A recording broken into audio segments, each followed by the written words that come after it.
सभी को जय मसीह की। आज जो मैंने छोटा सा टॉपिक लिया है वो है कि आराधना कैसे करनी चाहिए।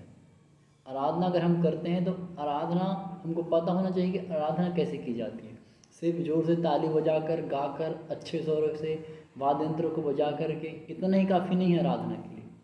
आइए वचन को स्टार्ट करते हैं। मेरे पिता, धन्यवाद था इस वचन के लिए जो तूने मुझे सिखाया है प्रभु। आज ये वचन लोगों के जो आराधना करने वाले हैं स्पेशली उनके छुटकारे का कारण बने, और जो भी हर एक जन आराधना करता है प्रभु, हर एक जन के जीवन में आपका वचन जा कर के बसे। मेरे स्वामी, आज मैं आपसे विनती करता हूँ क्योंकि आप ही हैं खुदावन जिसने हमें बनाया है। आज वो आराधना का महत्व हमें समझ में आए। पिता मदद कर, आमीन।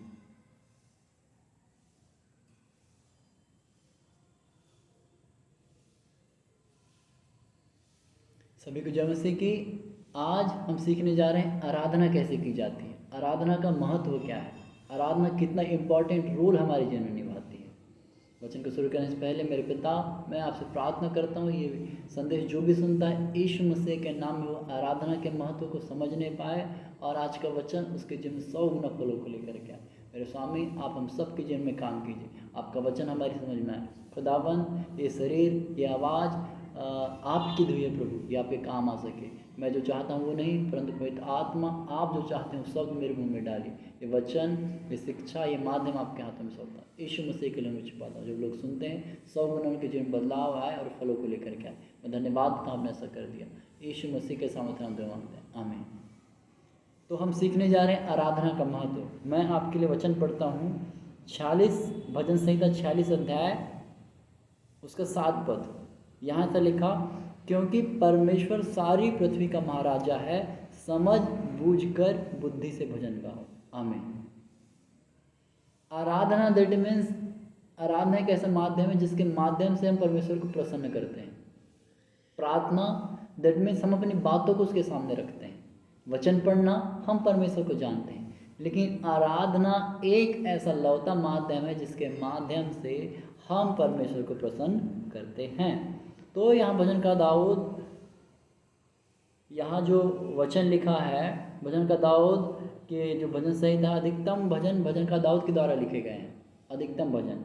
लेकिन अगर हम भजन संहिता को पढ़ते हैं तो यहाँ पर कई जगह लिखा गंभीर स्वरों से, ऊंचे स्वरों से, बड़े भय के साथ उसकी आराधना करो। तो ऐसा क्यों कहा गया? आराधना तो बड़े आनंद के साथ करनी चाहिए। आपको पता है आराधना से लोगों को छुटकारा मिला है। एक छुटकारा जो मुझे याद है, जो पौलुस और सिलास को बंदी गृह में मिला था। आराधना के समय उनकी जो बेड़ियाँ थी खुल गई थी और जेल के फाटक खुल गए थे आराधना करने। तो आराधना करने में कितनी ताकत है।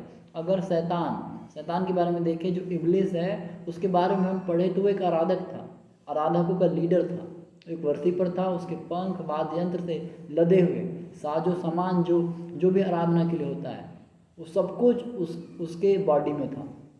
अद्भुत था वो, हालेलुया। तो वो आराधना लीड करता था। तो आराधना एक बहुत इंपॉर्टेंट रोल निभाती है हमारे जीवन में, एक मसीही जीवन में, एक विश्वासी के जीवन में, एक आत्मिक जीवन में। आराधना से हम छुटकारा ले लेते हैं और एक ही माध्यम है परमेश्वर को खुश करने का, आराधना। और एक जो जीवन हम जीते हैं उससे हमारा प्रभु खुश होता है, लेकिन उसको देख के उसको आनंद आता है, लेकिन वो प्रसन्न होता है कि हम उसके लिए आराधना कर रहे हैं। स्वर्ग आनंद बनाता है कि वर्शिप जब की जाती है, हालेलुया। तो यहाँ लिखा सारी पृथ्वी का महाराजा है परमेश्वर, तो समझ बूझकर बुद्धि से भजन गाओ। अब मैं आपको बताना चाहता हूँ कि समझ बूझकर बुद्धि से भजन गाना क्या होता है। दैट मीन्स जब हम प्रार्थना करते हैं, चाहे संडे हो, चाहे घर में हो, कहीं पर भी, तो हमको कैसे प्रार्थना करनी चाहिए। क्या डायरेक्ट हम अपने विषय में आ जाएं? सिंपल, जब हम प्रार्थना स्टार्ट करते हैं तो छोटी सी प्रार्थना किए, धन्यवाद दिए, उसके बाद आराधना किए, फिर अपने सब्जेक्ट में आए जो प्रभु से हमको प्रार्थना करनी। और प्रार्थना करने से पहले भी वचन को पढ़ना चाहिए। तो आराधना के विषय में, तो आराधना जो हम बुद्धि से करते हैं, वचन में लिखा, मैं आत्मा से भी भजन गाऊंगा और बुद्धि से भी, आत्मा से प्रार्थना करूंगा और बुद्धि से प्रार्थना करूंगा, ऐसे वचन में लिखा है। तो आत्मा में भजन करना एक होता है, एक बुद्धि में। आत्मा में भजन ये करना होता है कि जब हम आराधना करते रहते हैं, प्रार्थना करते हैं, तो अचानक पवित्र आत्मा हमारे ब्रेन में कुछ गीतों को डालता है, कुछ अभिषेक के, या कोई भी एक सॉन्ग, चाहे हीलिंग का हो जाए, छुटकारे का हो जाए, एक सॉन्ग अचानक परमेश्वर के दासों में, आराधकों में पवित्र आत्मा जाहिर करता है, और वो एक गाते हैं, वो होता है आत्मा के द्वारा गाना। जब हम फ्लो में खो जाते हैं तो ऑटोमेटिकली वो सॉन्ग हमारे हृदय में आता है, हम उसको गाते हैं, लोग छुटकारे को पाते हैं। ये हो गया आत्मा से भजन गाना, कि जब हम आत्मा में डूब चुके हैं तो आत्मा को गाइड करती है कि ये गाने को आपको गाना है। और एक जैसे अन्य भाषा से प्रार्थना होती है पवित्र आत्मा द्वारा, वैसे एक आराधना भी होती है, वो भी छुटकारे को लेकर के आती है। हालेलुया। लोग के जीवन में शांति को लेकर के आती है। दूसरा, बुद्धि से समझ बूझ कर। अब हमने आराधना प्रार्थना करनी है तो हमें पहले धन्यवाद वाले सॉन्ग को लेना चाहिए, धन्यवाद रूपी, उसके उपकार रूपी आराधना को। फिर पवित्र आत्मा को हमको बुलाना चाहिए, या हो सकता है पवित्र आत्मा को पहले बुला लें, पर फर्स्ट हमको थैंक्स गिविंग करनी चाहिए। और लास्ट में हमको अभिषेक वाले सॉन्ग को रखना चाहिए, खास करके कब, जब प्रेयर को ख़त्म करते हैं, हीलिंग वाले। जैसे हीलिंग कुछ लोग बीच में करते हैं प्रार्थना की, तो वहाँ पर वो उसको ऐड कर सकते हैं। मैंने अधिकतम देखा है कि इसका सीक्वल लोग नहीं समझते हैं कि कब किस आराधना करना है, कब कोरस को गाना है। तो कोरस का भी गाने का एक तरीका है, आराधना करने का एक तरीका है, हीलिंग सॉन्ग गाने का एक तरीका है। हीलिंग सॉन्ग को एक पश्चाताप का सॉन्ग होता है। पश्चाताप का सॉन्ग को हम ताली बजा के नाच कर नहीं गा सकते, वो रिपेंट कर रहे हैं। तो क्या हम पश्चाताप, अगर हम किसी क्षमा मांगे, हम नाच नाच के करेंगे? ये बहुत ज़रूरी है हमको समझना।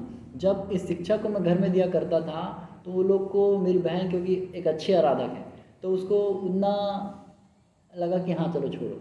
लेकिन जब यही साल भर पहले अंकुर नेवला मिनिस्ट्री जो पंजाब में, उन्होंने इस वचन को बताया, तब उनको समझ में आया कि ये सच है।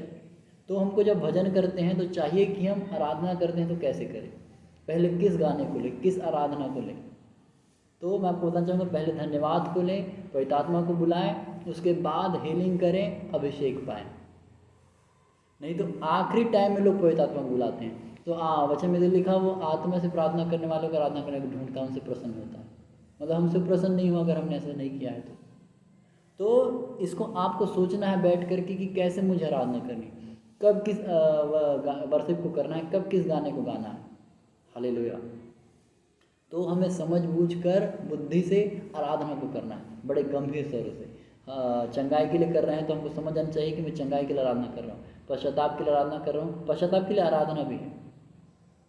हर चीज़ के लिए आराधना है, हर छुटकारे के लिए एक आराधना है। सॉन्ग परमेश्वर की कृपा से लोगों ने लिखा है, मेहनत की है, प्रार्थना की है, तो उन वचन, उन आराधना में अभिषेक है, तो हमको छुड़ाता है। तो हमको चाहिए कि हम वैसे करें। हालेलुया। तो हमें सीखना है इन चीज़ों को, तब कहीं जा कर के हम सेटल हो पाएंगे। क्योंकि वचन में लिखा, परमेश्वर ने कहा, मेरी प्रजा मेरे ज्ञान के ना होने की वजह से नाश हो रही। ज्ञान क्यों नहीं है? क्योंकि वचन हमने पढ़ा नहीं है, वचन हमने पढ़ा नहीं है, वचन हमने मेडिटेट किया नहीं है, तो कैसे वो बातें हमें समझ आएगी। हालेलुया। तो इस वचन को सिखाने का मतलब ये था कि हमें आराधना हम करते हैं, हमारी आवाज़ परमेश्वर दिया हो जैसी भी है, पर उसे कैसे कब गाया जाए ये हम में समझ है। हालेलुया। हमने जब फल खाई, हमारी बुद्धि खुल गई, हमारी आंखें खुल गई, हमको दिख रहा है। अब हमें अपनी आत्मिक आंखों को खोलना है इस वचन से कि कब मुझे क्या करना है। हालेलुया। मैं विश्वास करता हूँ वचन आपके जीवन 100 गुना फलों को लेकर गया। मेरे पिता, इस वचन को तेरे हाथों में सौंपता हूँ, तो काम कर इस वचन के द्वारा, और लोग को सिखा कि कैसे आराधना करनी है। तूने मुझे सिखाया पिता, मैं विश्वास करता हूँ सबको सिखाएगा तू।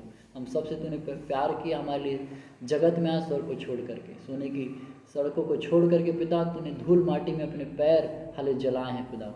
धन्यवाद है इस अनुग्रह के लिए, इस प्रेम के लिए जो तूने हमसे किया प्रभु। इस अनुग्रह को हम सब जन संभालने पाए खुदावंद। ये वचन लोगों तक के फैले और लाखों लोगों के बचाने का कारण और आराधना की समझ का कारण बने। मैं धन्यवाद हूँ तूने ऐसा कर दिया। दुआ यीशु मसीह के सामर्थ्य नाम में, आमीन। सबको जय मसीह की। God bless you.